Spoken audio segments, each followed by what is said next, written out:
Kalau dulu, setiap 15 minit, memang wajib pergi tandas.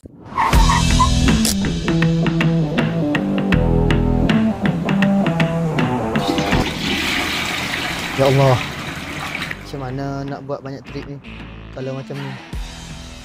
Selalu sangat kena berhenti cari tandas. Kadang-kadang, sampai rasa malu dengan customer. Ada yang memahami, ada yang tak.